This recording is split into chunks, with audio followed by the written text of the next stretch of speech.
Bueno, buenas tardes. Compañeros, buenas tardes. Vamos a dar inicio a una nueva sesión de Brújula y el día de hoy está con nosotros el doctor Armando Rendón Corona, que ustedes conocen. Él es politólogo, es catedrático de la Universidad Autónoma Metropolitana y él está en el ámbito de la investigación de movimientos sociales. Tiene otras líneas de investigación también que son las que le apasionan, que es la economía solidaria y también los procesos democráticos en América Latina. Hace poco estuvo con nosotros y nos hizo favor de presentar aquí su libro, y el último que hizo sobre Bolivia, que es una experiencia aplicable a diferentes países y que en este sentido, bueno, sería directamente para nosotros. Y felizmente coincidimos en la reunión que se hizo de autodefensas la semana pasada, que convocó a varios sectores de la población y en la cual asistieron diferentes grupos representativos, tanto de policía comunitaria como de personas que de alguna u otra forma, por sus actividades o por su activismo social, se han involucrado con las autodefensas. Estuvieron dentro de los que defienden, digamos, directamente a los migrantes, a la comunidad gay, a las mujeres con trata. Estuvo el padre Raúl Vera, el padre Solalinde, estuvo el padre Goyo, estuvieron los representantes de las policías comunitarias de Guerrero, estuvo Jaime Cárdenas, el abogado Jaime Cárdenas, también estuvo el general Gallardo, y por el lado de empresarios estuvo el exgobernador Rulfo, y estuvieron un presidente municipal de Monterrey que le dicen el Bronco, y Talía, también una luchadora que también ella vivió y sintió precisamente la represión en cuanto a violación y abuso, que ella está por las mujeres. Y bueno, fueron varias personalidades y bueno, obviamente estuvieron los dos representantes de las autodefensas de Michoacán, el señor Mireles y el señor Hipólito, y todos dieron digamos que su denuncia y dieron su opción de lo que están esperando y por qué este llamado a las actividades de autodefensa. Y nos convocan a toda la sociedad. Y bueno, aquí quién mejor que un experto, que es el maestro Armando Rendón, que se dedica precisamente a estar haciendo estudio de los movimientos sociales, que nos ayude a reflexionar en ese tema, y sobre todo para todos aquellos que no se enteraron o que no llegaron o que quisieran saber más, pues la mejor oportunidad para que él sea el que nos oriente en este sentido, ¿no? Entonces le agradecemos su visita al maestro el día de hoy. Gracias.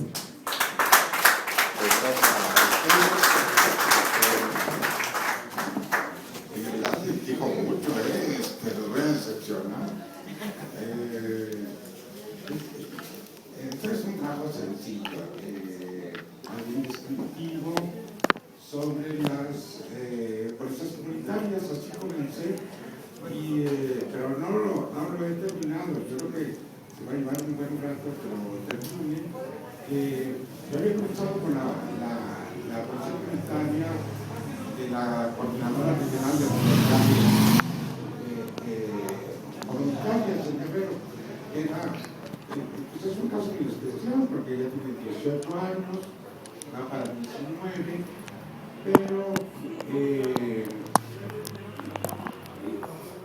se fue ampliando la cosa porque seguramente hace 2 años y medio más o menos, la meseta purépecha apareció ya en un punto ya de desesperación. Se organizó también una policía comunitaria en Cherán y se ha extendido. Pero el año pasado, en febrero, brota un fenómeno diferente a todos los que conocemos en el país, que son las autodefensas en Michoacán. Entonces, primero que nada, creo que sería conveniente ya, porque hay mucha confusión y a veces confusión deliberada en la clasificación de estas policías. Entonces hay primero un campo en donde están propiamente las policías comunitarias y ciudadanas. Del otro lado hay un abanico de cosas que no tienen nada que ver, que son exactamente lo contrario. Por ejemplo, bueno, un grupo muy característico y muy conocido en el país son las guardias blancas. Han proliferado, no se les llama ya guardias blancas, etcétera, son grupos que en el fondo son lo mismo, que protegen a las empresas mineras, eólicas, etcétera. Hay en este otro bando una cantidad que puede ser mayor a 500,000 de policías privadas de todo género. La mayor parte es sin ningún registro, nadie sabe cuántos son, albergan muchos delincuentes. En parte son un recurso para las asociaciones vecinales de contratar polis, que les llamamos, vigilantes. Dentro de este otro campo están los grupos paramilitares. Algunos ligados a empresas o a los narcos, y hay una frontera muy borrosa entre grupos paramilitares y ejército, o sea, las fuerzas institucionales.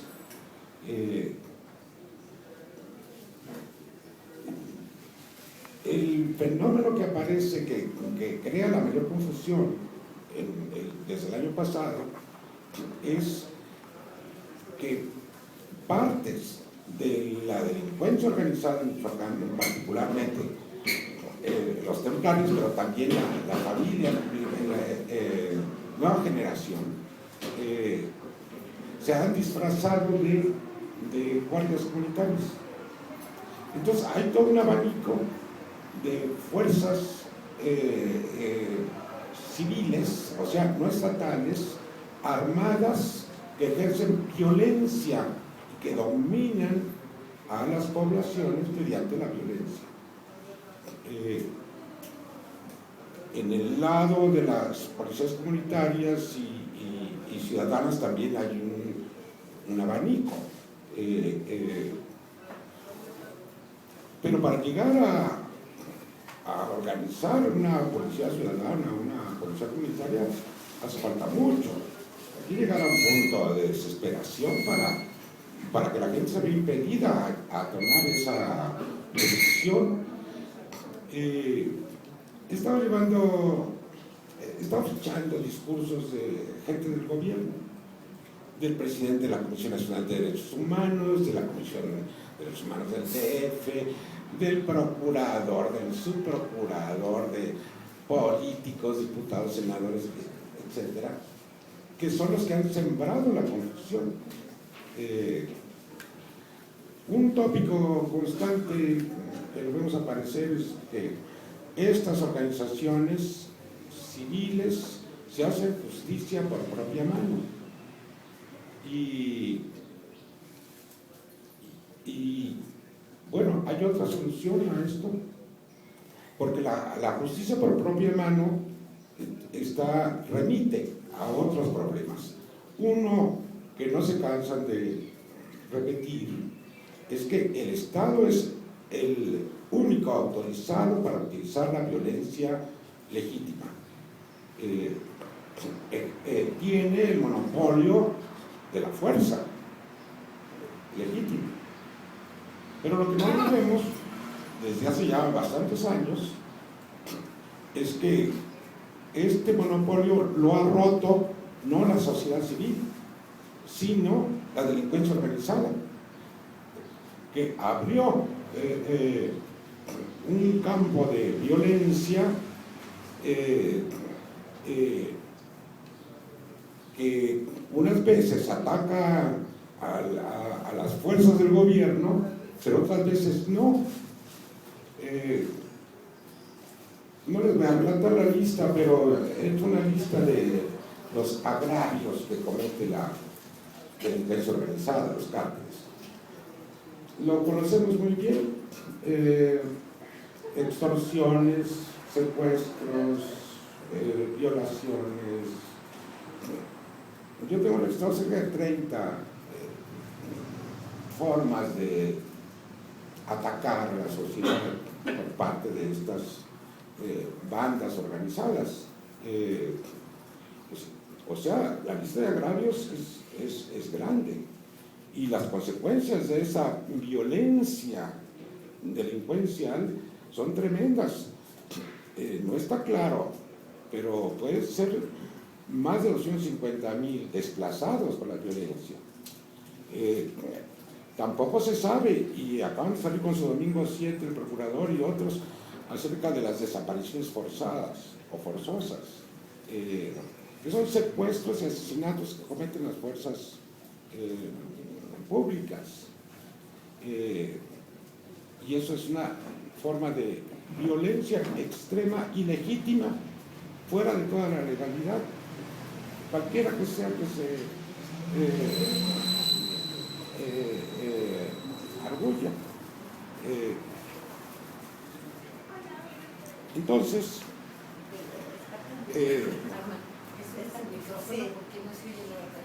la violencia,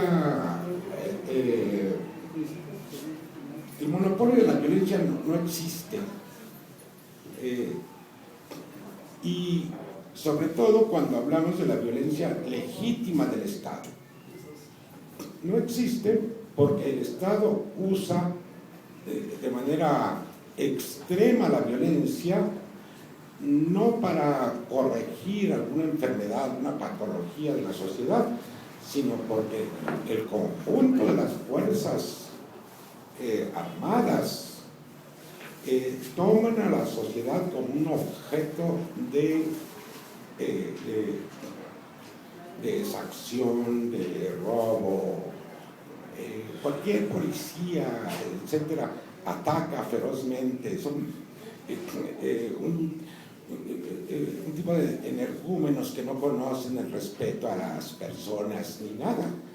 Son un objeto. Muchos de ustedes se acordarán del Negro Durazo, ¿verdad? Cómo tomaron la ciudad, esas policías, los propios mandos les exigían una cuota que entregaran, y entonces lanzó a miles de policías a robarle a la población con cualquier pretexto. Bueno, aquello de Durazo hoy está generalizado en todo el país y no conoce límites.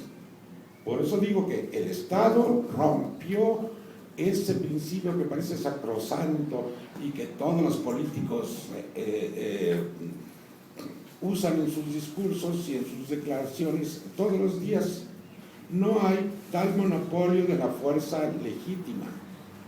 Bueno, esto nos remite a una cuestión que se ha discutido para las guerras y para muchos tipos de violencia. El Estado puede ejercer violencia limitada en determinadas circunstancias, y aún en el extremo de una guerra civil o de una guerra contra fuerzas extranjeras, hay convenios, hay reglas, hay límites, hay fronteras. Los ejércitos no se pueden lanzar así nomás a destruir a la población civil, aunque eso ocurre, y hay convenciones, las convenciones de Ginebra, etc. Hay una serie de reglamentaciones para limitar la violencia que ejercen los estados. Bueno, esos límites no existen para el Estado mexicano, porque se lanza a violentar a la sociedad de manera ilimitada. Baste este ejemplo de las desapariciones forzadas, que es un ataque a la mala contra la sociedad y ejerce violencia ilimitada porque extermina grupos sociales, a individuos, etcétera, sin justificación alguna. Y son 27,000 o más, tan solo de Calderón para acá, y sigue creciendo el número.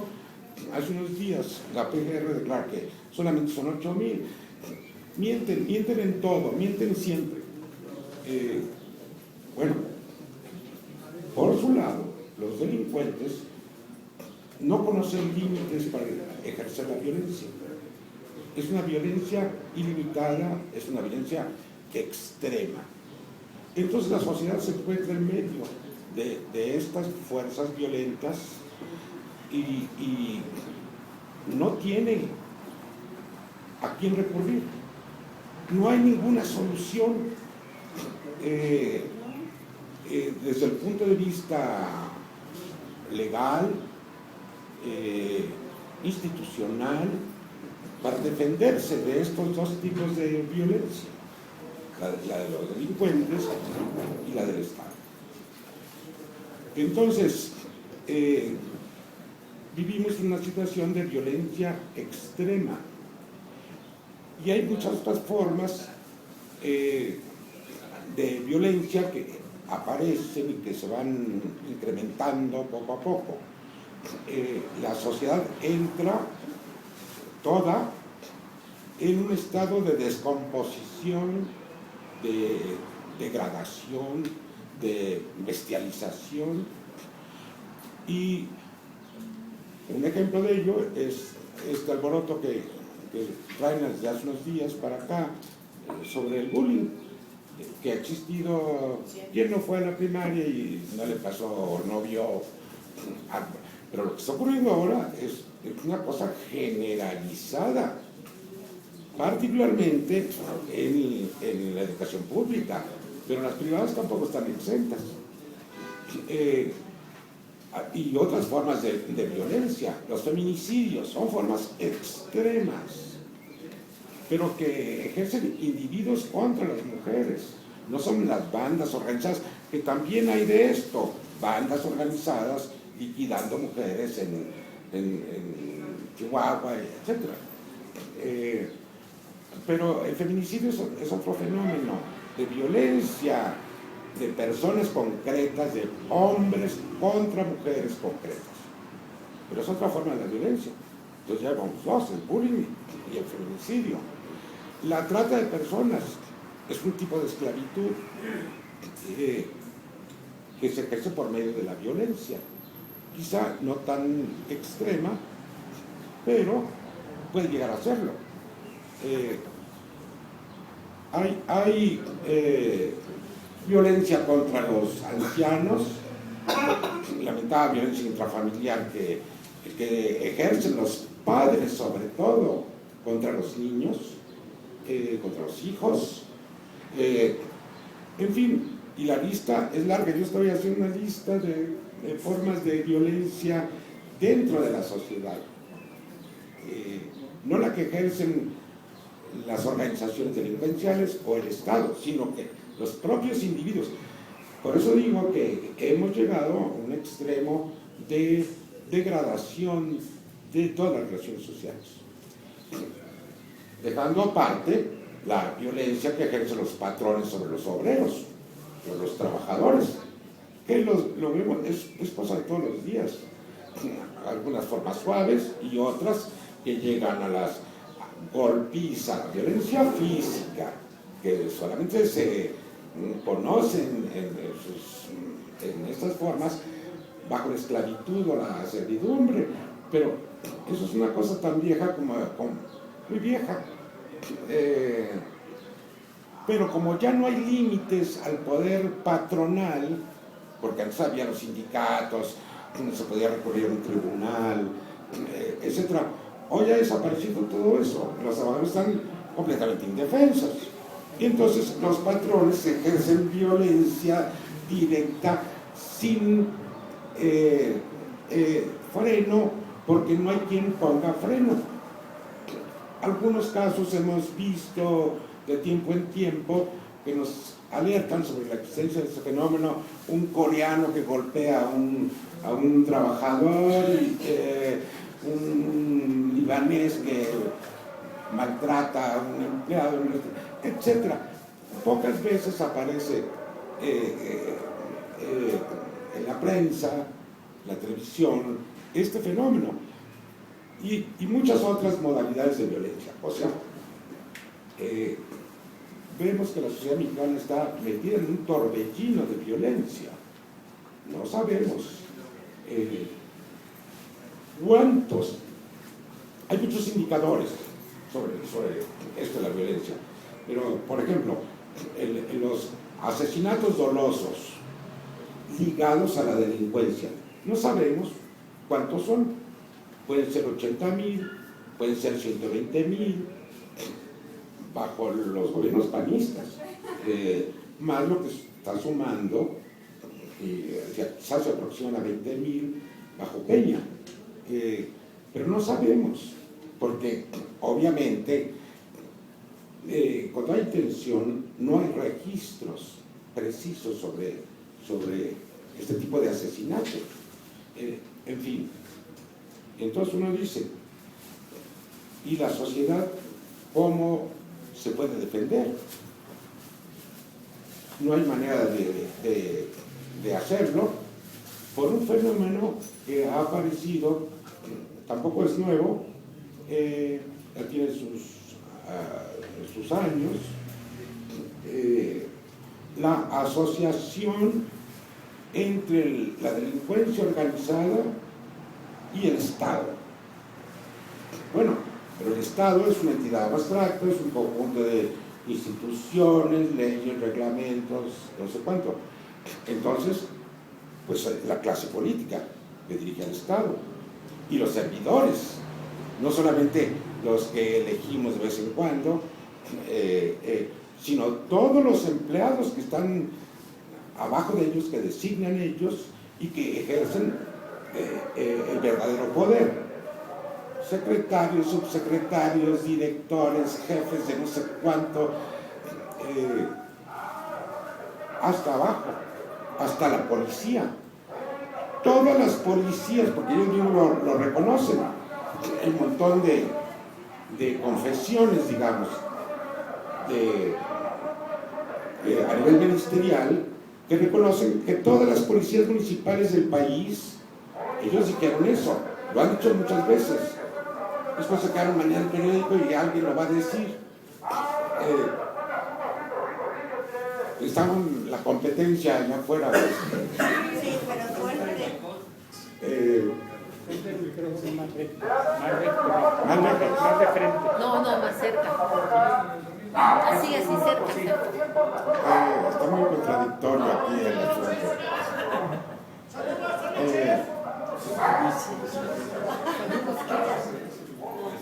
Entonces, Ahí está. el fenómeno que explica todo este gran desorden es la asociación de los delincuentes con el Estado. Los propios funcionarios del Estado son delincuentes. Todos. Uno ve la parte más horrible del asunto de un policía que descuartiza, que extorsiona, etc. Bueno, pero arriba están los de cuello blanco. Hace unos días, en una reunión con empresarios en Michoacán, les dice Castillo, porque lo están elogiando y no sé cuánto, lo de siempre. Y entonces les dice en tono agrio que aquí entre ustedes hay muchos delincuentes de cuello blanco que lavan dinero. Y esa semana se lanza Hacienda y etcétera a averiguar esos delitos. Pero tienen años vendiendo cientos de miles, si no es que han acumulado millones de toneladas de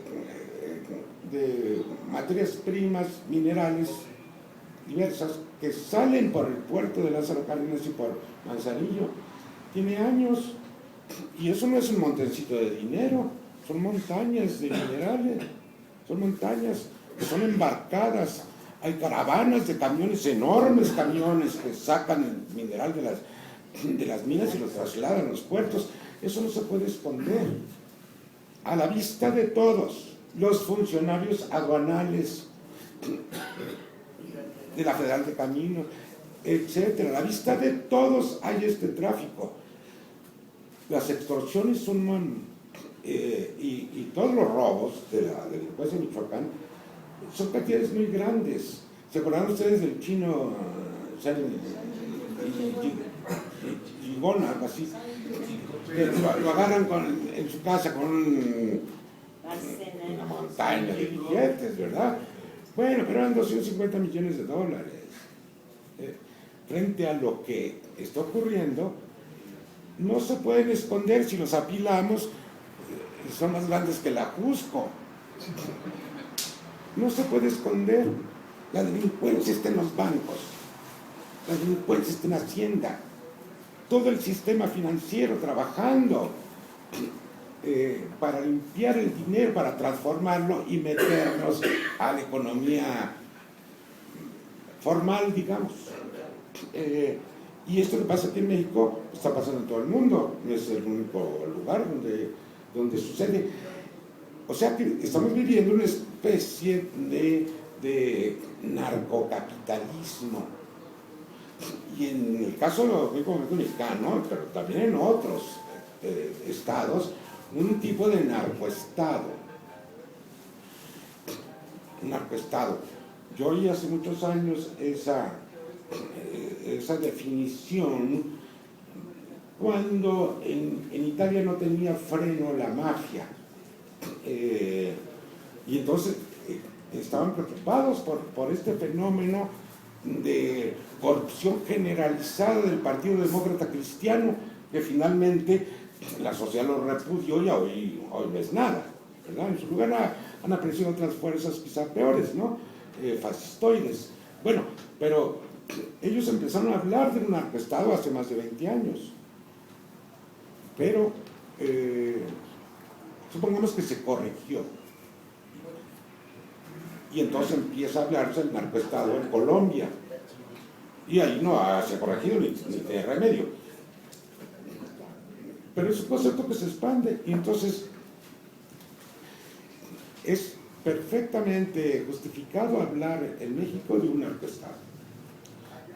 Y de una narcoburguesía.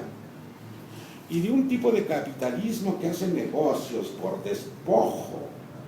Ya no es la imagen de aquel empresario que trabaja varias generaciones, trabajan, ahorran, no son despilfarradores, reinvierten. Esa imagen del empresario protestante, tesonero, eso no existe.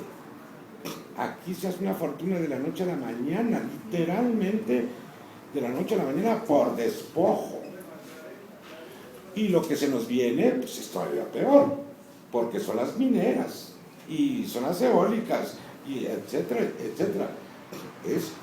Entonces vamos a hablar de un capitalismo de despojo, de agandalle.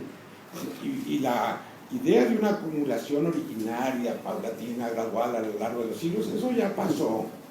El capitalismo actual no es ese. Y particularmente en México, pues, podemos hablar de un tipo de capitalismo basado en el despojo puro y simple. Claro, existen capitalistas a la tradicionales, digamos, ¿no? Bueno, hace un momento decía que la violencia del Estado pues es una violencia limitada. Hay autorización para ejercer la violencia en tales condiciones, si no, no. Entonces podemos hablar, mientras utilice la fuerza dentro de ciertos límites, de un Estado de Derecho. Una expresión que todos estos últimos años la utilizan los funcionarios, los gobernantes, a cada momento, el Estado de Derecho. No hay tal Estado de Derecho, porque el Estado de Derecho significa, primero que nada, que el Estado hace lo que la ley le permite, nada más lo que la ley le permite. un paso más allá, es abuso de poder, es uso arbitrario del poder.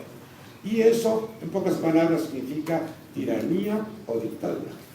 Tiranía en el lenguaje antiguo, dictadura en el moderno. Y como nosotros vemos que hay un ejercicio ilimitado de la violencia, rebasando cualquier ley, no hay ley posible que lo restrinja, entonces podemos concluir que no hay tal Estado de Derecho. Y como no hay para dónde hacerse, entonces la sociedad, ya en un momento extremo, siendo víctima incluso de exterminio, se defiende por sí misma. Y eso no es justicia por propia mano en el sentido común, que se entiende. Hay una forma de justicia por propia mano que vemos cada vez con más frecuencia. Va un delincuente, comete una fechoría, la población lo atrapa, lo lincha. Entonces, el linchamiento sí es una forma de justicia por propia mano, que ocurre de manera ocasional, es una forma irracional, espontánea, efímera, no es producto de una deliberación y de una acción organizada de una comunidad, sino es una venganza inmediata y espontánea contra quien ha cometido una fechoría. Entonces, el linchamiento no tiene nada que ver, no es la reacción social a través de las policías comunitarias o ciudadanos. No es una acción espontánea, irracional y en la mayoría de los casos brutal.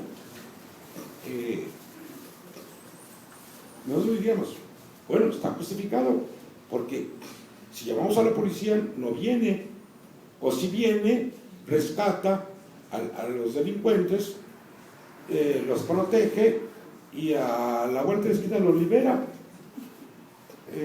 porque están en entendido.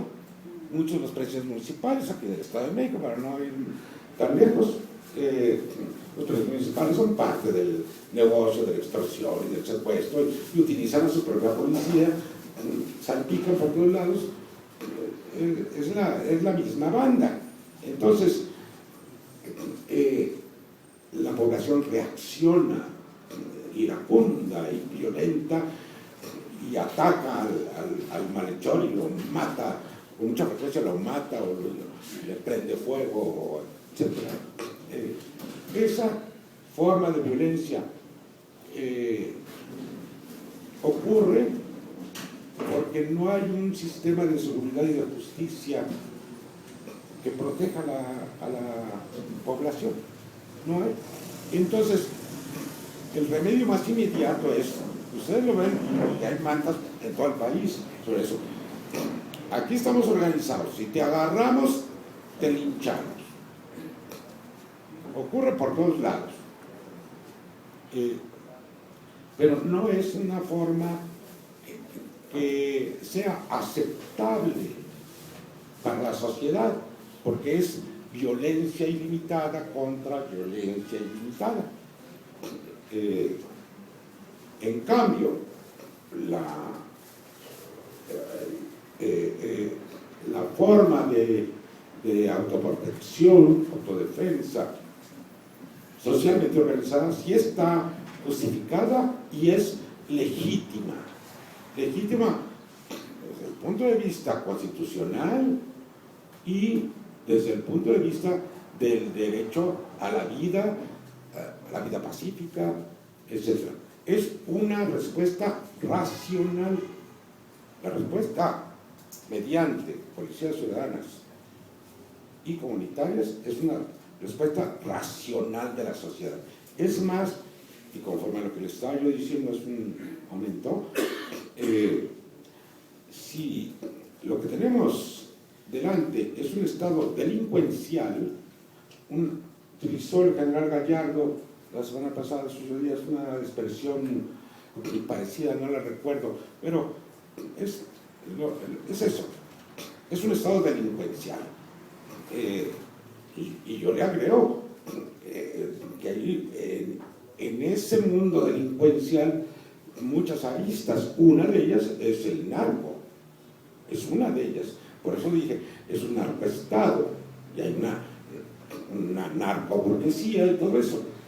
Pero eso es un aspecto del asunto. Cuando llega una empresa española o lo que sea a despojar una comunidad, eso no es narco, es otra cosa. Pero es una burguesía delincuencial, como quiera que sea. Bueno, entonces recapitulando, la respuesta ciudadana es legítima y es necesaria. No había ninguna salida al problema de la delincuencia hasta hace unos cuantos años. Digo, para el país, una salida para el país, para los mexicanos. No había una solución. Sabemos que existen las policías comunitarias, por usos y costumbres, de tiempos inmemoriales. Existen en Yucatán, existen en Chiapas, en casi todas las comunidades de Oaxaca hay topiles, existen en todos los pueblos originarios, hay esa institución. Son instituciones ancestrales. Y eso explica, en parte, lo de Cherán y lo de Guerrero. Digo en parte porque a veces aflojan, olvidan estos usos y costumbres que corresponden a un grado de civilización muy alto. Pero la población a veces lo olvida, lo descuida. Entonces, ha revivido, digamos. Y entonces existe prácticamente en todo el país, en todos los pueblos originarios, esa institución de la seguridad por sí mismos. Y me detengo un poco en la idea de la autodefensa, porque es una palabra que está contaminada. La autodefensa que más conocemos en las últimas décadas es la de tipo colombiano. Es una mezcla de cosas. Son guardias blancas. Por ejemplo, sabemos que la Coca-Cola, United Fruit y etcétera, una serie de compañías, sobre todo las transnacionales, tienen guardias blancas. Y han asignado a 2,000 y tantos, más de 2,500 líderes sindicales en Colombia. Coca-Cola, a mí particularmente, todas, también hay un montón, las mineras. Luego, junto a ellas, están los grupos paramilitares. Cuando el Estado no quiere asumir la responsabilidad, esconde su responsabilidad a través de grupos aparentemente civiles, que no son en realidad civiles, sino grupos de militares o exmilitares o casi lo mismo, actuando como fuerzas privadas violentas. Claro, estuvieron asociados al narcotráfico de Colombia, estuvieron y están. Por eso apareció ese fenómeno de los narcoparapolíticos.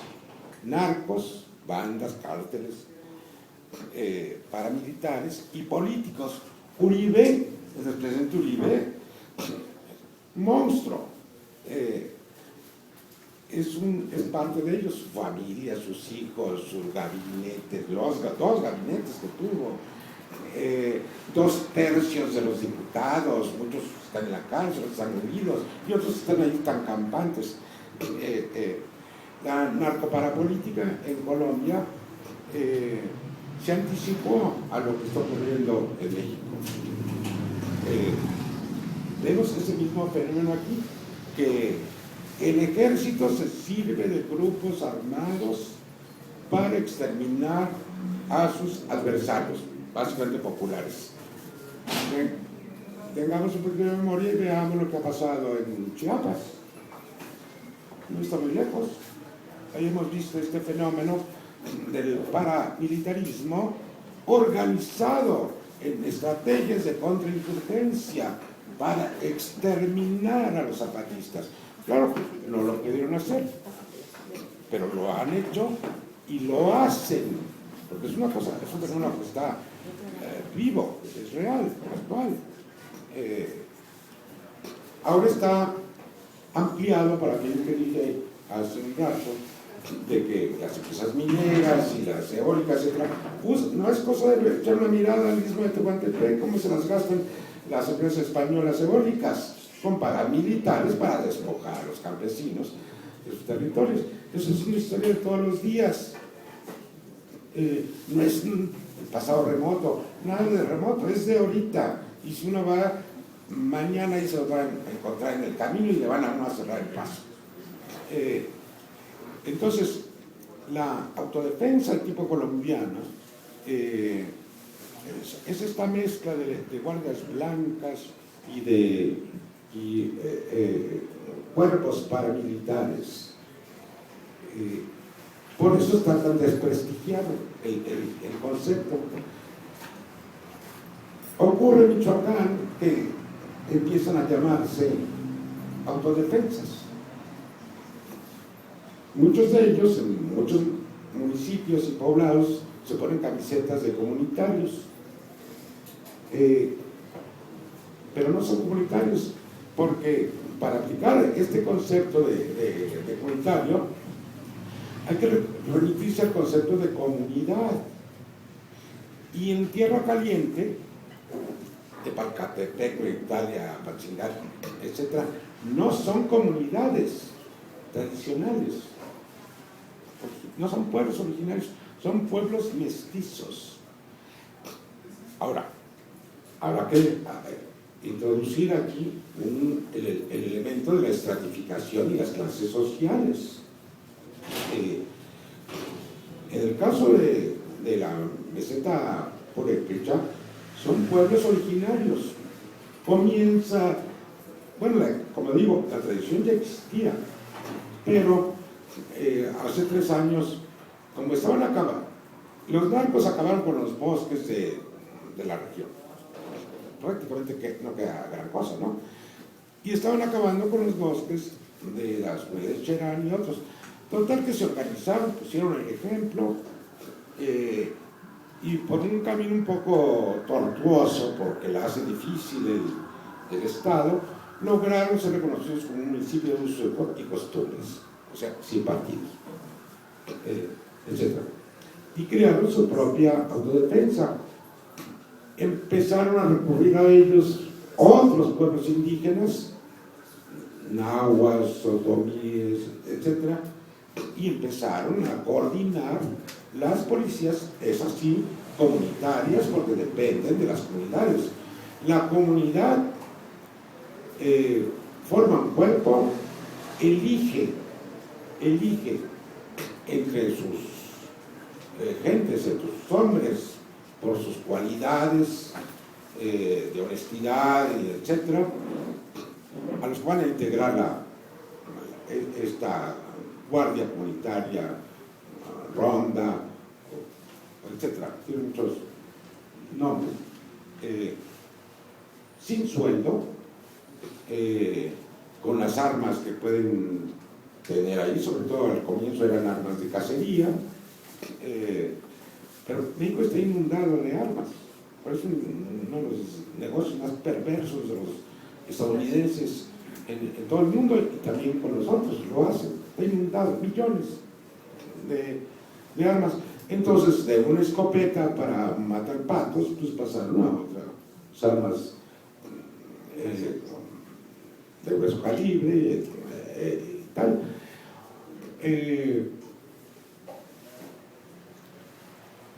Lo que digo, lo que caracteriza a una policía comunitaria son las regulaciones que una comunidad tiene sobre esta fuerza social para defenderse. Y entonces podemos ahí ya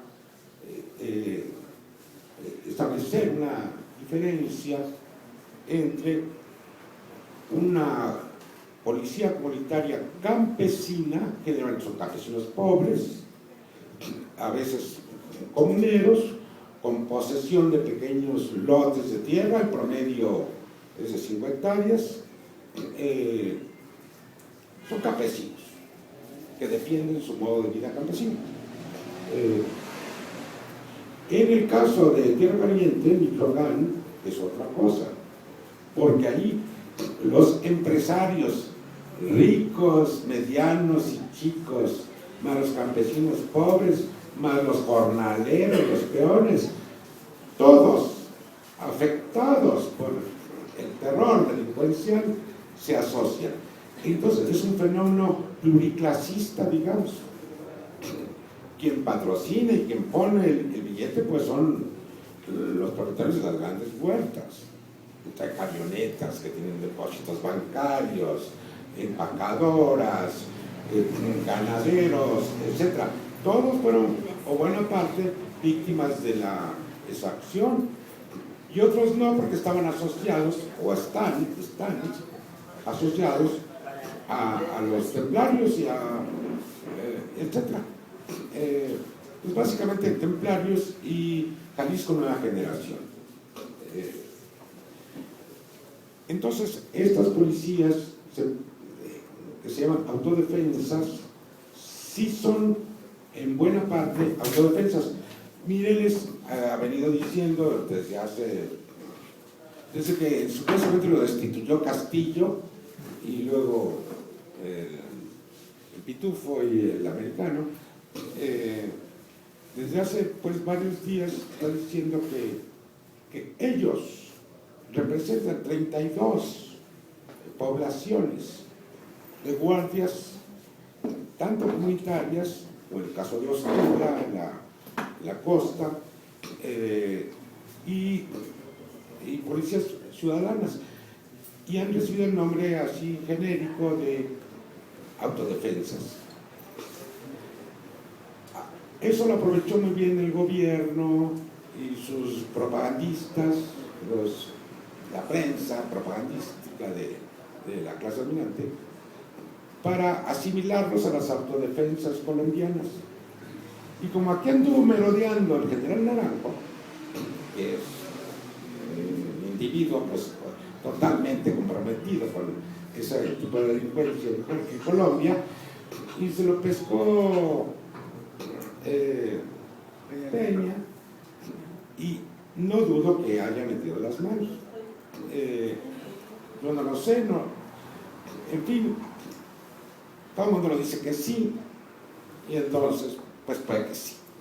Pero no se necesita mucha imaginación y muchos asesores para crear estas fuerzas desbocadas a cuenta de los empresarios y del gobierno. Entonces, utilizaron esa mala imagen de las autodefensas colombianas para desacreditar aquí a estas policías ciudadanas. Por eso, bueno, nada más desde el punto de vista analítico, hay que tener precaución en el empleo de este concepto de autodefensa. Por lo demás, ya se hizo de uso común, todo el mundo emplea la palabra, ya se asentó, y bueno, son autodefensas. A mí me saca cosa, me da un poco urticaria, pero ya está asentado y aceptado y todo el mundo lo usa, y entonces hay que simplemente saber qué contenido tiene.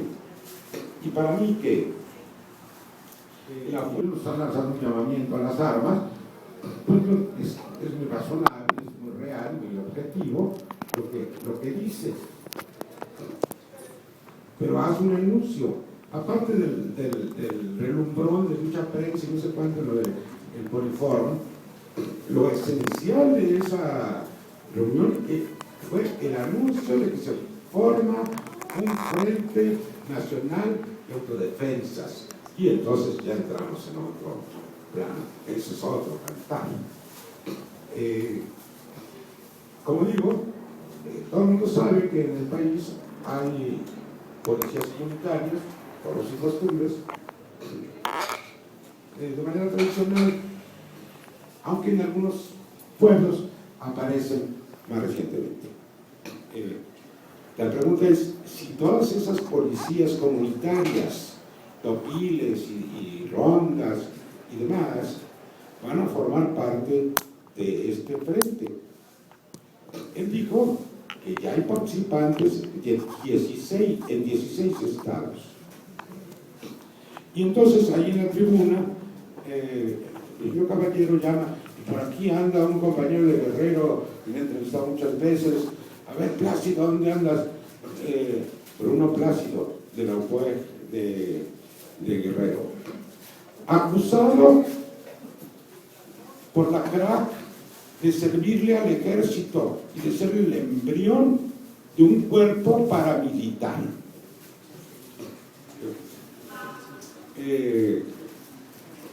Es un problema difícil esto de ubicar al UPUEG en el contexto del estado de Guerrero, porque tiene sus claroscuros. Pero este personaje, pues estos personajes, con un par de hermanos, los Plácido, tienen muchos que ver, van y vienen a gobernación, tienen todos los foros, reciben financiamiento. El comisionado para los pueblos indígenas lleva su portafolio con un billete y a financiar proyectos productivos, etc. No hemos visto esos proyectos productivos dentro de un plan de contrainsurgencia en Chiapas. Ya lo hemos visto. No conozco lo suficiente, pero tengo reservas en relación al UPUEG en el estado de Guerrero. Pero ahí está figurando y estuvo en la tribuna. Para resumir, se me hace que este frente es variopinto, hay un poquito de todo, pero ¿qué es lo esencial de eso? ¿Vale la pena o no vale la pena? Yo digo que sí, que sí es una apuesta necesaria y única, porque hace rato les decía que la sociedad está prensada entre la delincuencia capitalista, la delincuencia de los cárteles y la delincuencia del Estado, y todo se hace en un solo nudo. ¿Y a quién se va a recurrir? Al Ministerio Público. Oiga, licenciado, aquí le traigo a un matón que acaba de matar, déjamelo aquí, y a la esquina matan al denunciante, ¿no? Es una historia de todos los días, en todo el país, no solamente en Michoacán, en todo el país. Entonces, ¿qué alternativa tiene la sociedad para combatir esta gigantesca delincuencia? Ya no lo podemos librar de eso. Vean cómo todos los días los narcos toman ciudades, bloquean las ciudades completas, en las carreteras, bloquean todas las calles, se adueñan, se arman los balazos, la gente pecho a tierra, y por Twitter, métanse a su casa, no salgan, no asomen la cabeza. La sociedad se protege avisándose, etc. Pero no puede responder, no puede salir una fuerza vecinal y que diga, ya estuvo suave con estos criminales, ya estuvo bueno. No hay, en la mayoría de las ciudades del país, no hay esta, es una salida, pero los ciudadanos de Reynosa, o de Matamoros, o de Tampico, o de Juárez, o de etcétera, no salen organizados a defenderse contra los malandros, no pueden, están aterrorizados. Bueno, y eso liga con otro problema que no es para tratar aquí, pero que está relacionado, que el gobierno de Peña y los gobiernos estatales, todos, PRI, PAN, PRD, todos, están acomodando pieza tras pieza para configurar un esquema dictatorial. Y a eso nos le llamamos así cotidianamente la criminalización de la protesta social, o sea, de la resistencia al despojo, a la explotación, etc. Entonces, piezas legales, policíacas, mandos únicos, una serie de elementos que van configurando un esquema dictatorial. Esto es otro ámbito, digamos, de la cosa. Pero en relación a las salidas que se han de buscar,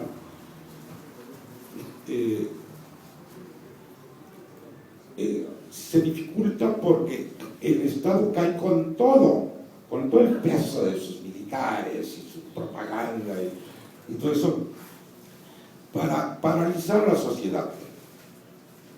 Se ha estudiado mucho, porque estos fenómenos de terrorismo de Estado pues tienen una historia, y muy particularmente el nazismo y el fascismo, el franquismo, que todavía no acaba de morir, ha recurrido al terrorismo de Estado para paralizar. ¿Qué es lo que se busca? El miedo es un instrumento formidable para paralizar la acción social. Es el miedo. Hay una serie bueno, es un campo muy trabajado, sobre todo en relación con la Primera Guerra, con la Segunda Guerra Mundial, etc. El terrorismo de Estado, en el fondo, el meollo de la cuestión del terrorismo de Estado es paralizar a la sociedad, someterla por el miedo. ¿Por qué no te opones a ese Estado que te está haciendo daño? Enmudecido de miedo. Así está la sociedad mexicana, paralizada, enmudecida por el miedo.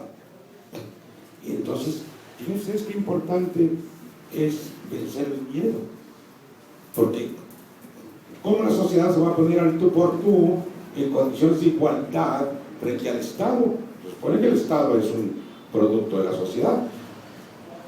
El producto de que 8 cuartos es un poder por encima de la sociedad que no conoce límites. Y este esfuerzo de crear un frente nacional de, ¿cómo se llamó? De autodefensas, pinta bien hacia esta única salida que tiene la sociedad: vencer el miedo y enfrentar a los malandros. Eso no está tan fácil, no es una cuestión, no está tan fácil, pero es un buen camino. Entonces yo digo, un poco para porque aquí tengo anotados un montón de temas y bueno, toco uno y ya. Cuando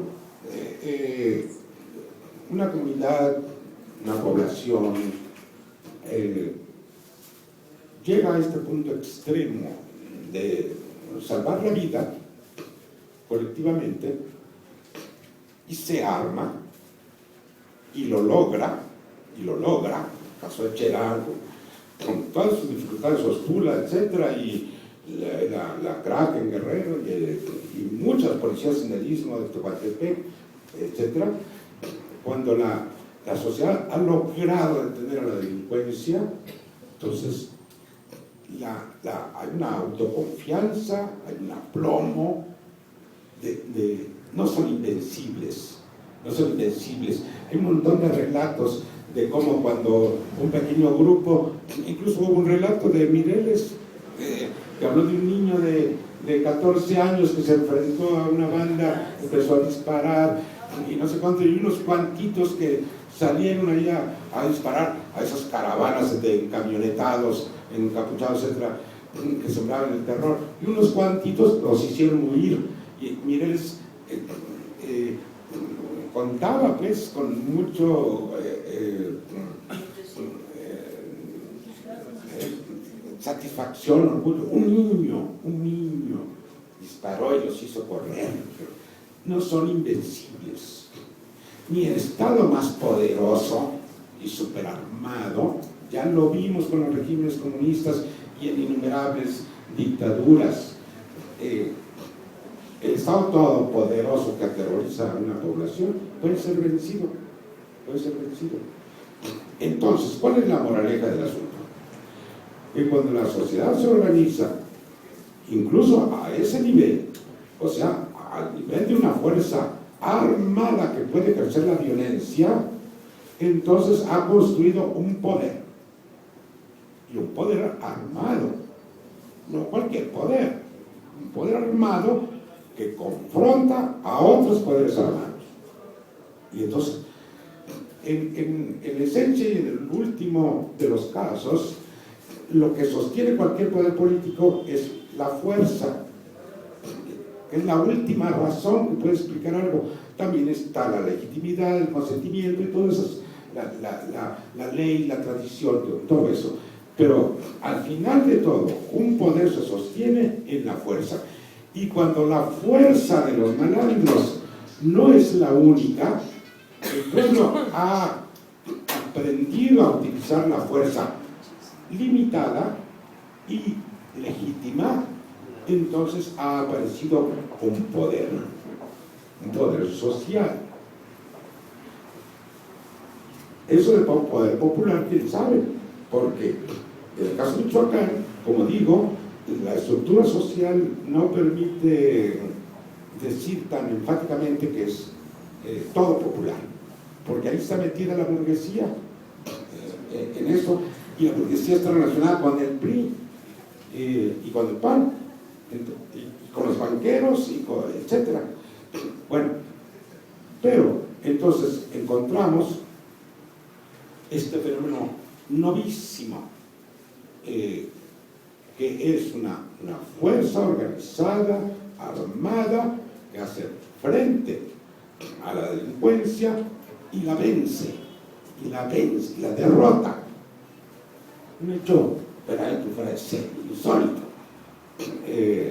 No es una revolución, porque en ningún caso de lo que yo he explorado, que no he abarcado 16 estados, como dice Mireles, sino apenas 10, pero además mi trabajo es inconcluso.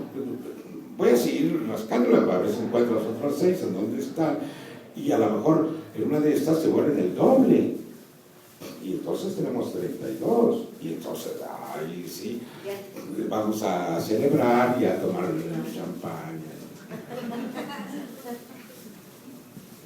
No es la única forma del poder popular, pero es una forma novedosa, eficiente, que resuelve el problema. Hay otras formas. Poder popular sobre la economía, y por eso hemos pues pregonado la idea de la economía social y solidaria. Es una vía de emancipación frente al capitalismo. No va a acabar con todo el capitalismo, porque para acabarlo se necesitan muchas cosas, entre otras que los trabajadores asalariados de empresa se vuelvan a organizar en sindicatos y haya una confrontación trabajo asalariado capital, que ya no hay, porque la burguesía con minucia y astucia destruyó todos los medios de defensa del trabajador asalariado. Casi no queda nada. Bueno, pero es un ámbito que se necesita, y en un momento dado habrá que reconstruir la organización del trabajo asalariado de los sindicatos. Y se necesita también el poder vecinal. El poder vecinal es una fuerza muy importante, como lo se ha demostrado en Brasil, el presupuesto participativo, etc. Control vecinal sobre los gobernantes locales, sobre los presupuestos locales, control popular. Hay una serie de modalidades del poder popular, pero esta que estamos tocando es una de ellas formidable, porque no teníamos esperanza, no teníamos para dónde hacerlos, no había de otra, como dicen los merólicos del gobierno, nada más que someterse y ¡pum! Pues no, apareció una alternativa. Entonces yo creo que mientras esta fuerza popular se guíe por el principio de la deliberación, de la asamblea popular, de la ética cívica, y que tenga a raya el uso de la violencia, porque el pueblo no puede utilizar la violencia extrema contra nadie, tiene que ser graduada y limitada. El pueblo tiene que combatir todas las formas de la violencia de la que hemos estado hablando al principio de iba a decir de la charla, pero es un monólogo. Bueno, ya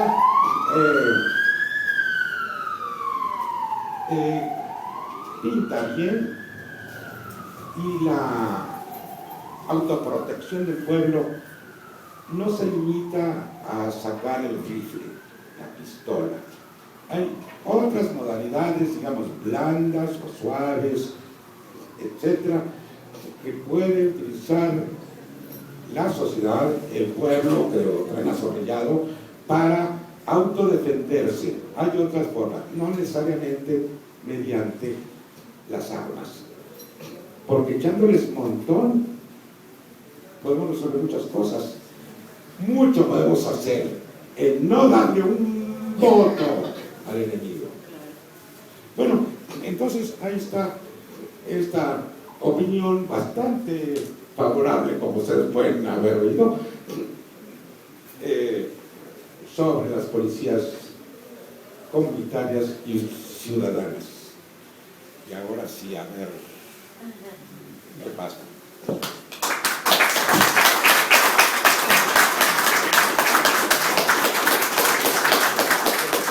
A ver, vamos a hacer una ronda de 5 preguntas, ¿les parece bien? Si quieren, pasen aquí para que tomen el micrófono y las escuchen todos. Y aquí, por favor, se acercan, a ver, por favor. voy a iniciar. Su nombre y Óscar Guzmán, de la Organización Campesina de la Sierra del Sur. Una precisión, maestros. La formación de la policía comunitaria en la Costa Chica del estado de Guerrero tiene otro factor muy importante, que es la pertenencia, es decir, el sentido de identidad. Más que campesinos, son comunidades indígenas. Comunidades indígenas que hace 18 años decidieron parar el crimen. ¿De qué manera? Expulsando al ejército, a la policía del estado y a las policías municipales. Cuando se las expulsaron, se acabaron los secuestros, el abigeato, los robos, los asaltos, todo eso. Pero fue más allá la policía comunitaria. No nada más era el uso de la fuerza, legítimo puede ser, sino la reeducación. Es decir, saber por qué se cometieron las faltas y reeducar a la gente. Eso se llama el otro sistema de justicia. Se formaron consejos y así es como ha venido funcionando la policía comunitaria. Yo difiero con el maestro en cuanto a este esquema que están proponiendo hoy de un frente de autodefensas, cuando no existen esos sentidos de pertenencia, esos sentidos de identidad. Aquí puede haber organizaciones vecinales que de vez en cuando se juntarán, pero sobre todo en las comunidades mestizas. Yo vengo de una comunidad mestiza, de Tepetixtla. Antier nos mataron otros 3 compañeros. No pudimos formar la policía comunitaria en el esquema de la CRAC, que esa era nuestra intención. ¿Por qué? Porque precisamente esa pequeña burguesía, muy jodida, porque tiene trabajo y es burguesa, ¿sí? Esos son los que no permitieron y dieron la entrada a los carteles como los caballeros templarios. Hoy Guerrero está invadido de caballeros templarios y están muy de acuerdo con gente como es el gobernador Ángel Aguirre, que fue el gobernador interino que quedó después de la matanza de Aguas Blancas, cuando Figueroa tuvo que ser depuesto por Cedillo. Díganse que sí o no. O sea, esa memoria no tenemos que perderla. Y hoy la UPOEG, por ejemplo, Es una incisión que sale de la policía comunitaria, de aquellos que fueron fundadores de la policía comunitaria y que ya fueron captados y cooptados por el gobierno del estado, muy de acuerdo con el gobierno federal, obviamente. Y este es todo un esquema, como bien decía, ahí sí estamos de acuerdo, que todo esto responde a un esquema de dominación. ¿Sí? A ese esquema de dominación es al que responde. Y nada más ahí sí difiero en que este frente que se está proponiendo, nosotros, los que estamos en el mundo, los que nos organizamos de manera diferente, la policía comunitaria, la CRAC, los caracoles zapatistas, pues no lo vemos así. Sí estamos a favor de la formación de las autonomías, pero primero hay que buscar esa identidad, ese sentido de pertenencia, de dónde estamos cada uno. No ser revolucionarios, ¿verdad? Los miércoles de 7 a 9, sino toda la vida. Nada más una aclaración. Yo no propuse el frente. No Yo digo. propuse, y si hubiera propuesto nadie me hubiera hecho caso. Lo fueron ellos. No, digo, difiero con la opinión de que a lo mejor sí pueda funcionar, ¿no? Bueno, a ver, si son breves, por favor, para que les toque a todos y para que el maestro pueda contestar, ¿sí? Bueno, yo quería hacer un comentario siguiendo un poco del maestro.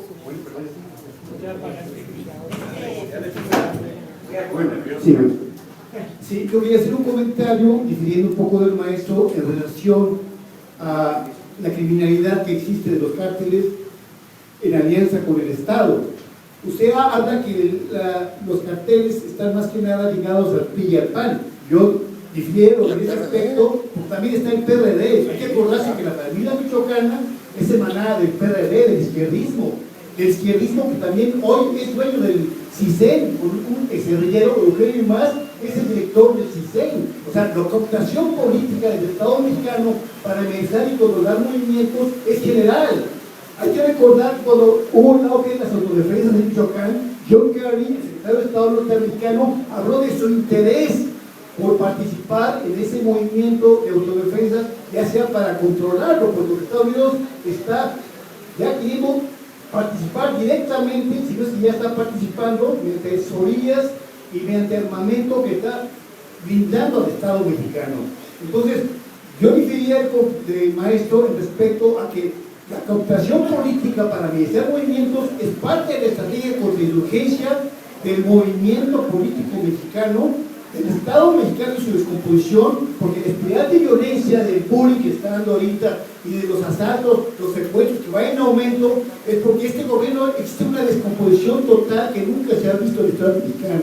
Entonces, yo creo que las identidades políticas de izquierda y derecha son lo mismo, son pinzas de una misma tenaza que estoy en nuestro país. Y lamentándonos que ahorita el Estado mexicano está solo, no hay oposición, porque la falsa oposición de Morena y el PG es falsa totalmente.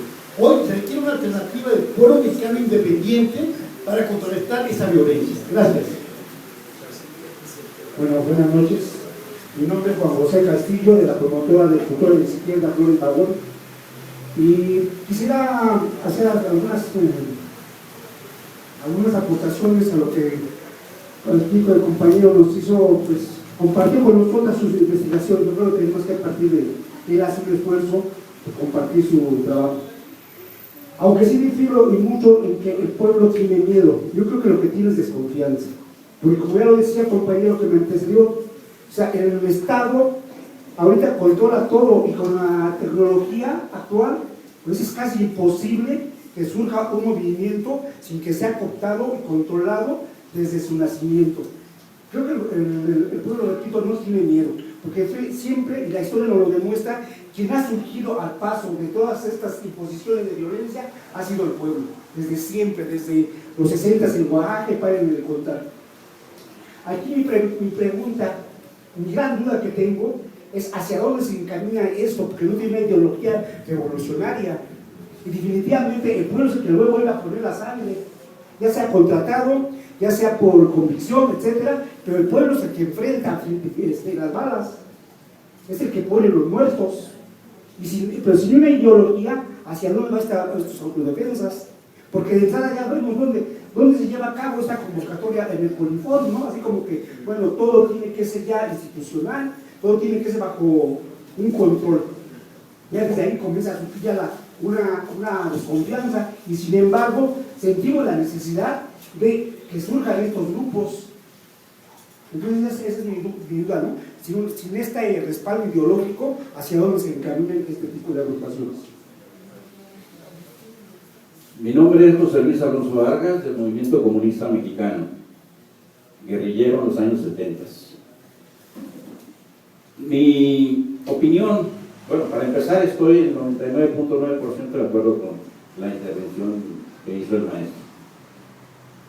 El punto que falta, la décima que falta, es lo siguiente: ahí no hay un movimiento revolucionario porque no hay teoría revolucionaria, y sin teoría revolucionaria no hay movimiento revolucionario.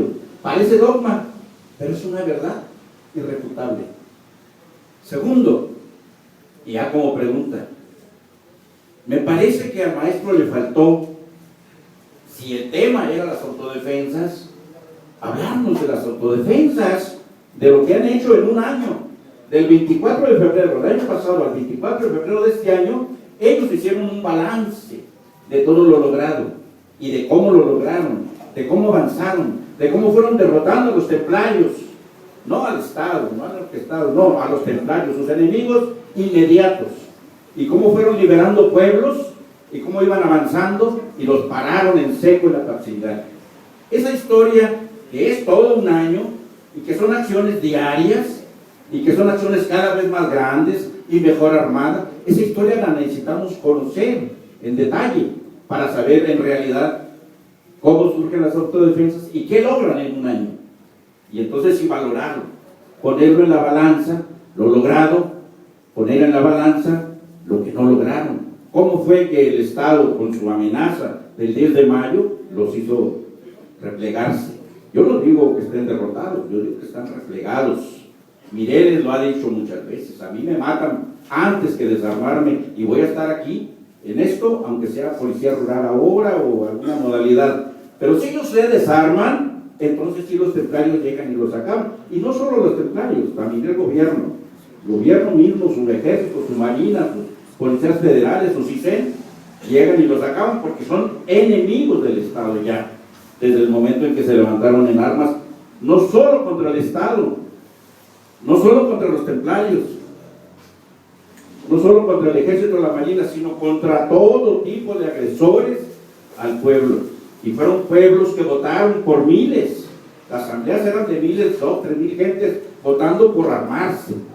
Ahí se decidieron las cosas, no se decidió en un pequeño grupo, una pequeña secta o una pequeña guerrilla como fuimos nosotros en los 70, no. Estas fueron decisiones de pueblos en asamblea general, en donde participaban más de 100, más de 1000 gentes, y tomaron las armas que pudieron, así como lo explicó el maestro, y después hicieron de mejores armas, porque hay contactos con Estados Unidos, con michoacanos que viven, trabajan en Estados Unidos. Mireles viene de allá, Néstora, esta que tiene empresa, también venía de allá, estuvo mucho tiempo en Estados Unidos, llega acá y se decide a ponerse al frente de la lucha.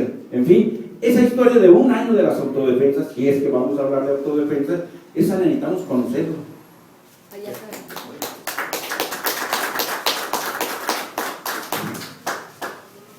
Mi nombre es Marco Gómez, soy profesor de la UAM Xochimilco, colega de Armando. Hemos compartido muchos eventos, muchas juntas.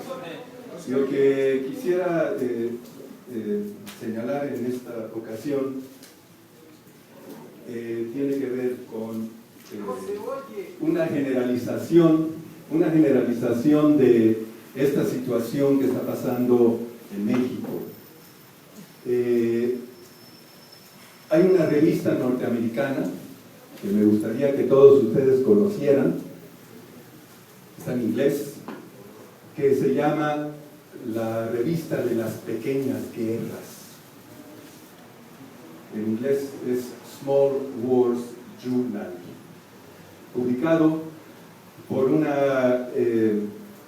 una asociación de políticos, militares, empresarios norteamericanos que están estudiando nuevas características de las guerras mundiales actuales. Se está cumpliendo lo que decía el subcomandante Marcos, que estamos entrando a una nueva guerra mundial.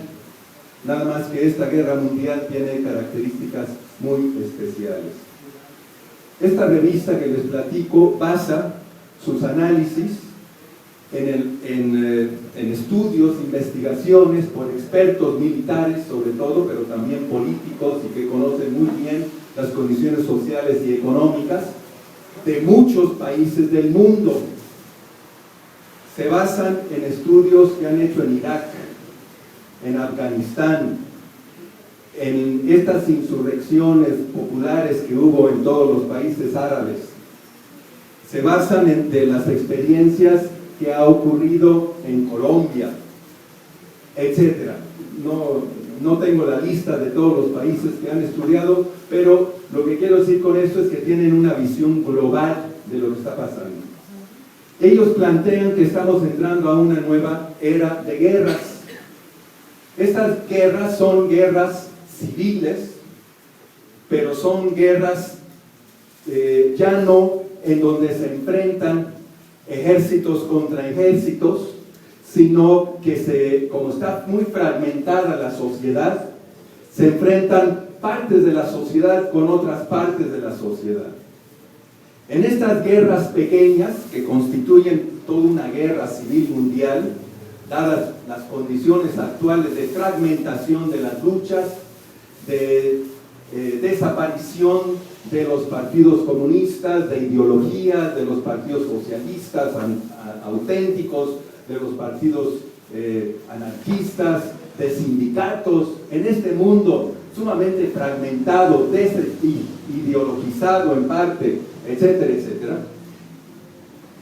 Los norteamericanos plantean, estas nuevas guerras tienen que ser enfrentadas por nosotros, los norteamericanos, el Departamento de Defensa, militares norteamericanos.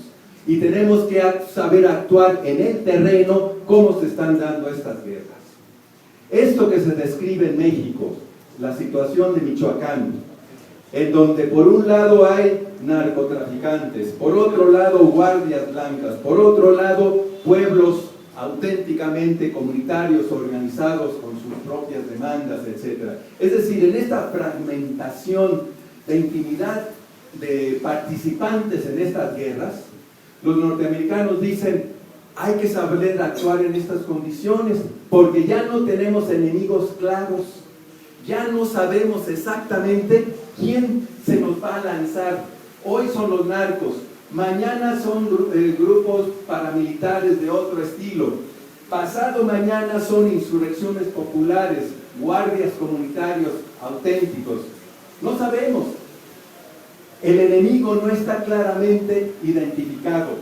Ojo, ya no hay delimitaciones claras entre quiénes son los enemigos, entre quiénes son las fuerzas armadas y los civiles.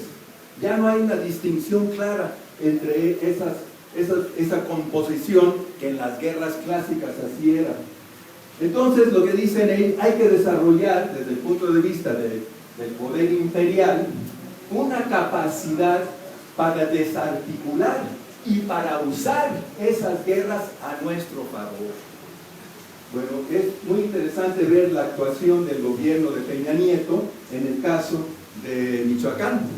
Ahí se dio, su primer objetivo era desbaratar a las fuerzas autodefensa. A ellos lo que les importa es no permitir que haya un poder alternativo al poder del Estado. No les interesa. A ellos les importa un bledo, hasta cierto punto, los narcotraficantes, ellos mismos están metidos en eso. A ellos les importa un bledo las guardias blancas utilizadas en contra de los campesinos para las mineras y para todo este tipo. ¿Qué les preocupa al Estado? Que surja una fuerza independiente del pueblo trabajador armado. Eso sí les preocupa terriblemente. Todas sus baterías se fueron en contra de ellos. Pero sabemos que en este conflicto, por un lado están los narcos, además, narcos que no siempre quizás hayan sido narcos, no sabemos bien, yo no conozco bien, a lo mejor Armando sí, la historia de los templarios, pero hay quienes dicen que nacieron como una especie de policías, defensores, etcétera, y que lentamente le fueron entrando a otro tipo de actividades. Entonces hay un flujo continuo de estos grupos.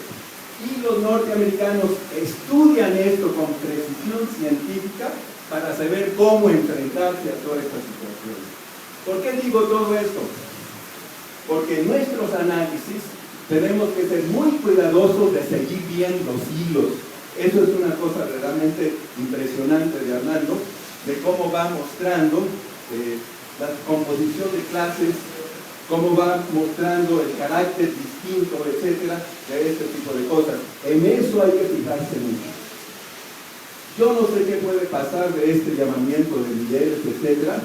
Hay que seguir los hilos, hay que ver qué fuerzas están interviniendo. Los asesores norteamericanos del Departamento de la Defensa y de todos estos ONGs gringas están metidos, estudiando en el terreno, viendo, etcétera, para ver hacia dónde jalar las cosas. Es muy complejo y como dice el compañero, no hay una fuerza unificada con una teoría, con un plan, con un proyecto bien estructurado que sepa diferenciar quién es el enemigo y quién es el amigo. Es muy complejo el día de hoy esto. Entonces el llamado es a que estemos muy atentos, a que estudiemos el fenómeno. Eso es fundamental.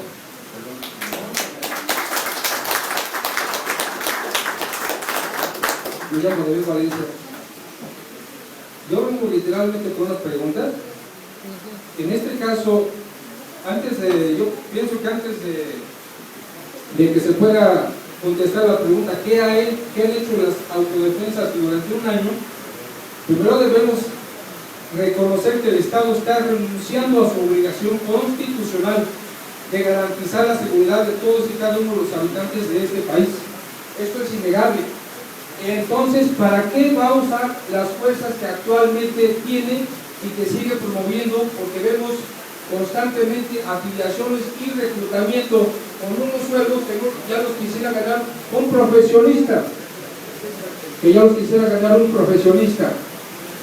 Sueldos de 15, 16 mil pesos. ¿Dónde? Bueno, entonces en ese caso renuncia a su obligación constitucional del Estado.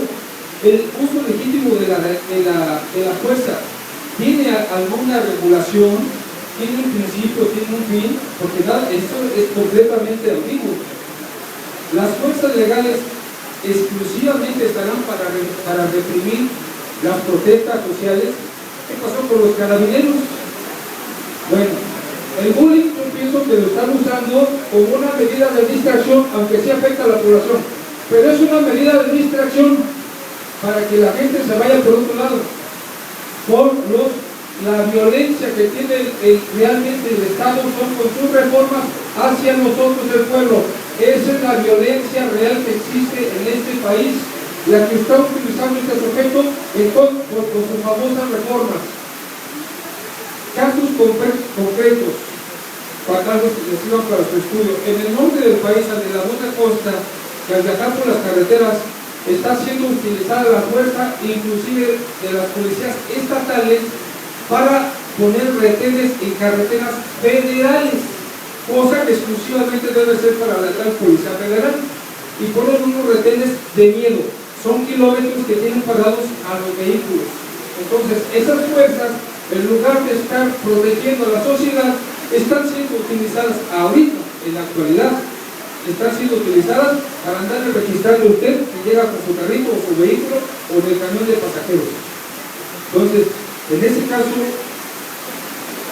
por eso yo apoyo la palabra que usted dijo, que el pueblo sí está aterrorizado. No es que tenga miedo, sí está aterrorizado, y estos son hechos concretos que no le dan miedo a la población, le dan terror.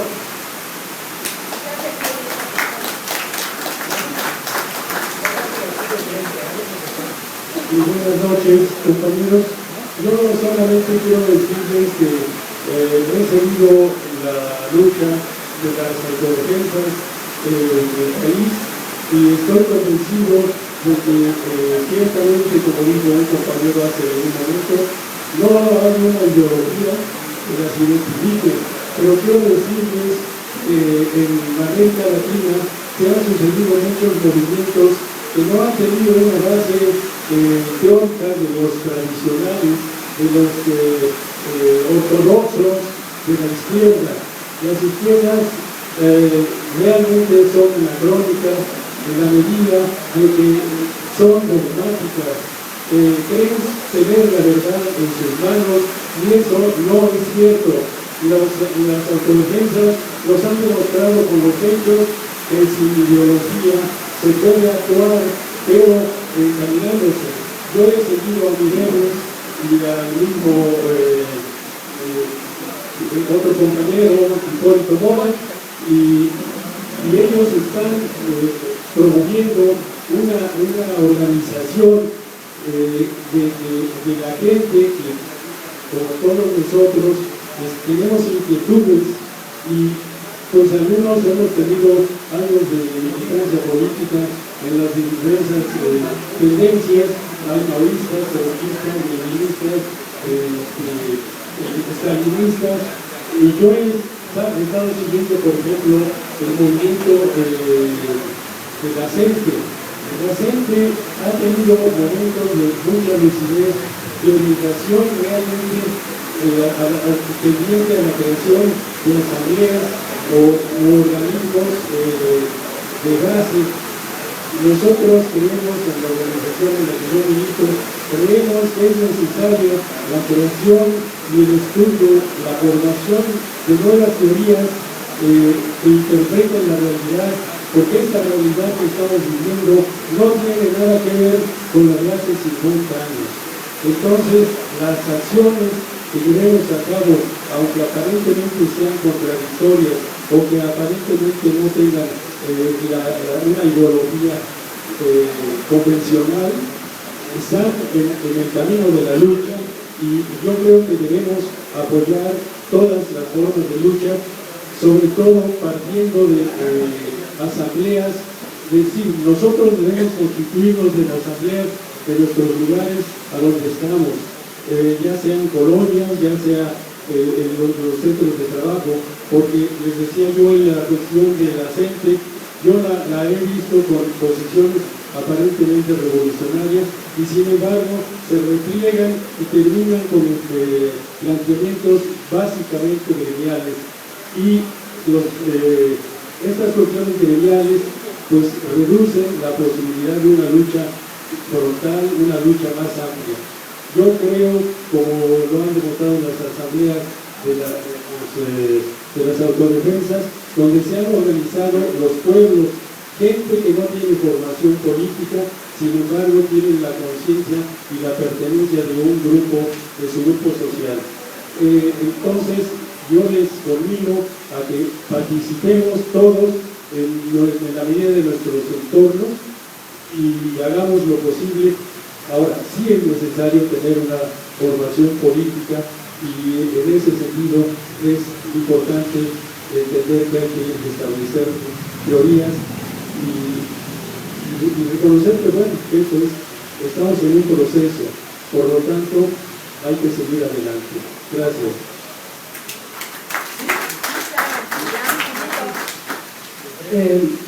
Espero que se oiga.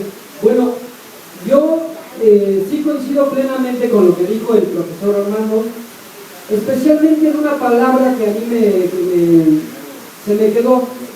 El pueblo mexicano está aplastado y las autodefensas lo encontraron como una fisura en ese monolito que es el poder y el gobierno, y por ahí se fueron y han simbrado al gobierno.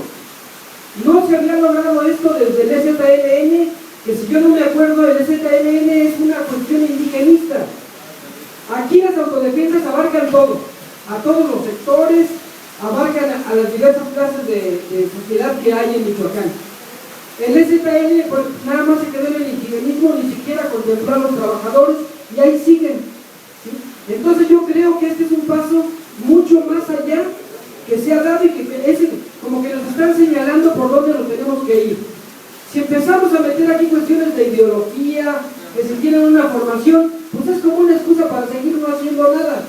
Aquí deberíamos declararnos en autodefensas en contra del aplastamiento de la humanidad, ¿no? Y abarcamos todo, todos los sectores, todos los estratos. Es lo que tenemos que hacer. A mí me parece que se han jugado la vida, eso es lo más importante de ellos, se han jugado la vida. Creo yo que el compañero Mireles, pues casi es como que le están poniendo ahí un tiro al blanco y a ver en qué momento disparan. Esa es la realidad. Y esta cuestión de que hacen ahora autodefensas en diversos estados, incluso aquí en la propia delegación, creo que Magdalena Contreras, en cualquier, creo que surgieron algunos, eso es lo que está conmoviendo a la ciudadanía. No hay otro camino, compañeros. No hay que esperar a terminar de a ver a cuándo nos terminamos de formar para hacer algo. Casi por instinto tenemos que protegernos porque no tenemos para dónde hacerlo. Yo creo que por ahí las autodefensas hay que hacer algo. Gracias.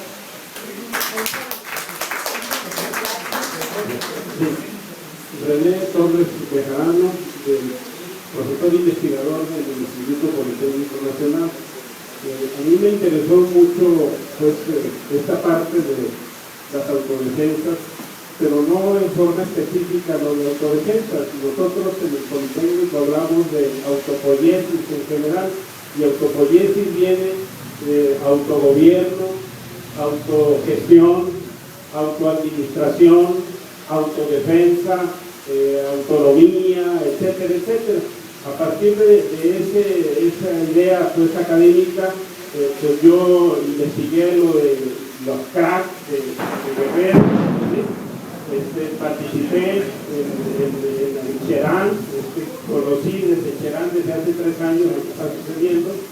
Y bueno, en el caso del Politécnico, por ejemplo, nosotros desde hace 3 años formamos lo que llamo Autodefensoría de Derechos Estudiantiles Politécnicos, ¿sí? Y para mí es bastante claro lo que es autodefensoría. Autodefensoría es defenderme yo mismo, no que venga alguien a defenderme, aunque sea mi amigo, aunque sea mi cuate, aunque sea lo que sea. Yo por eso hago gran diferencia entre lo que son las autodefensas o las policías comunitarias de las CRAC, de Guerrero, lo de Cherán, lo de Ostula, que por cierto el próximo lunes van a estar acá en la Casa LAM las gentes de Ostula, que es un concepto completamente diferente a lo que se manejó en el caso de las autodefensas, cómo se formaron las autodefensas en Tierra Caliente, en Michoacán. De repente surgieron, pero como dice Armando, bueno, pues precisamente surgieron porque los ganaderos, ellos les pagaron a los mismos trabajadores, pero para que los defendieran a ellos. Ellos no tenían ningún contacto con la comunidad, ¿sí? Una verdadera autodefensa es la que surge en la comunidad, como en Cherán, como en Ostula, como en las CRAC de Guerrero, ¿sí? Sí, ustedes oyeron la presencia de este señor Plácido, ¿sí? Este señor era de las CRAC, pero fue una parte de se separó de las CRAC y ahora está trabajando con el gobierno. Entonces, para mí esa autodefensa no es la verdadera autodefensa. Nosotros tenemos que tener bien claro de eso. El mismo Mireles y el mismo Mireles, que pienso yo que es de las personas que piensan mejor allí, él insiste en la necesidad de regresar a las comunidades, de formar los propios consejos. Y yo insistiría en que la única manera en que estas autodefensas tuvieran un verdadero valor sería a que fueran a entrenar a cada casa. O sea, yo no espero que Mireles venga a defenderme o que alguno de los compañeros aquí se integre a una fuerza de autodefensa para que me defienda a mí. No, yo tengo que defender mi casa, yo tengo que defender mis hijos, yo tengo que defender mi familia. Y si alguien me puede entrenar o me puede ayudar a defenderme, esa es una verdadera autodefensa. No que vengan grupos que quién sabe si tengan una ideología o no tengan una ideología, porque lo que va a pasar es que si inclusive nosotros formáramos y que Armando, yo o alguien aquí aventado dijéramos vamos a formar una fuerza de autodefensa y los vamos a defender ustedes, bueno, pues al rato a lo mejor nosotros ya somos los que vamos a oprimirlos prácticamente. No sé bien a bien cómo resolver. Yo estoy de acuerdo en que no entre a todos los logros, en el caso de Michoacán particularmente, que han sido muchos, pero está inconclusa la obra porque el gobierno, como siempre lo hace, ha llegado a un arreglo con los cárteles, con Nueva Generación y con los Templarios, etcétera. Se han dividido el territorio y cree que ya con eso ya quedó, amedrentando a los compañeros ahí. No ha arreglado nada el gobierno. Ese pacto no va a durar, es de papel.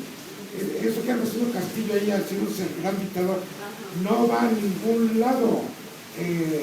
Hay que limpiar completamente el Estado y el país, y por eso se necesita una fuerza muy grande, nacional. Conste que el reconocimiento de las comunitarias y las autodefensas pasa por admitir que la violencia tiene que ser contestada con la violencia, con las armas. No va a haber convencimiento a los delincuentes de que se porten bien. Eso no puede ser, no es real. El pueblo en gran escala, o sea, en todo el país, tiene que salir a aplastar a esa fuerza nacional, que son los que privatizan Pemex y son son lo mismo, pues. Pero es una fuerza tan grande, tan poderosa, que no se le puede combatir con cosas aisladas, con pequeñas fuerzas. Y ahí está el gran problema de la izquierda social en México. Como no se puede unir, entonces aparecen tomando la voz indebidamente los partidos políticos. Entonces necesitamos que en todas las organizaciones sociales, en todas partes, se asuma el concepto de autodefensa, generalizarlo, porque el problema está en todas partes. Por eso yo digo que hay razones para mirar con esperanza la formación de este Frente Nacional. No sé muy bien cómo está conformado, pero pinta bien. Yo es lo que digo, pinta bien, hay que hacerlo en todas partes. René lo dice muy bien, en una universidad, en una escuela, en todas partes podemos organizar la defensa, la autodefensa, no necesariamente armada, y el problema de fondo es de la degradación total de esta sociedad, de este país. ¿Cómo lo vamos a reconstruir? No es un problema del momento, digamos, sí lo es en cierto modo. ¿Qué tipo de sociedad queremos? Ahí está una sociedad igualitaria, pareja, justicia, etc. Pero eso no lo vamos a tener de las instituciones, tiene que venir de abajo. ¿Cómo vamos a imponer un sistema de justicia? A mí reconozco que unos compañeros hizo un señalamiento muy certero. Por el atropello por el que hablo, etcétera, no toqué para nada el sistema de justicia. En Guerrero, si algo distingue la experiencia de la CRAC de otras muchas, es que es un sistema de justicia, de reeducación. Se dice fácil, no son esas máquinas trituradoras que son las cárceles. No, es un sistema de reeducación. Es de una nobleza y una profundidad imitable en todo el país. Entonces lo que estamos es no solamente combatir fuertemente, o sea, por la fuerza, a los delincuentes, sino también crear un nuevo sistema de justicia. Y ese sistema de justicia implica muchas cosas. Para comenzar, desmantelar totalmente el aparato judicial y de justicia que existe, corrupto de los pies a la cabeza. No nos sirven esas instituciones. Yo sí puedo decirlo porque yo no tengo nada que perder. Al diablo con esas instituciones. Todas. Hay que rehacer este país completamente. Cierto que se necesita un proyecto ideológico que guíe, pero sí tiene mucha razón el compañero que dice, los movimientos sociales no tienen por qué tener claridad del todo. Desde chiquitos se va formando, se va desarrollando una conciencia, van aclarando sus miras. Volvemos a ver la Revolución Mexicana, para no ir más lejos, y toda la revolución y la mayoría de los movimientos sociales. El pueblo en su acción va encontrando el camino, va aclarando sus objetivos. Está bien así es. Siempre ha sido así, pero las fuerzas populares más claras deben contribuir a esos movimientos a fijar los objetivos. Este asunto de las organizaciones de protección urbana, como en varias colonias, en varias delegaciones aquí en la ciudad y en otros lugares, es una tarea que debemos tomar muy en serio. Creo que deberíamos deliberar entre muchos acerca de esas formas que yo dije, blandas o suaves de autoprotección, quizá no armadas, pero necesitamos pensar muy bien en eso. ¿Cómo nos vamos a defender? Si no nos autodefendemos, de todas las maneras, habidas y por haber, pues merecido tenemos que nos azorre la delincuencia. Una cosa que yo debo subrayar y en mayúsculas es el papel que hacen estos círculos de estudio que ponen la muestra al país de lo que es la reflexión colectiva, la deliberación ciudadana, pareja. Eso lo estamos a purificar. Estos círculos como este, que ya tiene sus 8 años, ya para 9, como otros muchos, son un ejemplo para el país. Es el semillero de la transformación, es el principio de reunión de los ciudadanos para deliberar. Y esa es la clave de la democracia.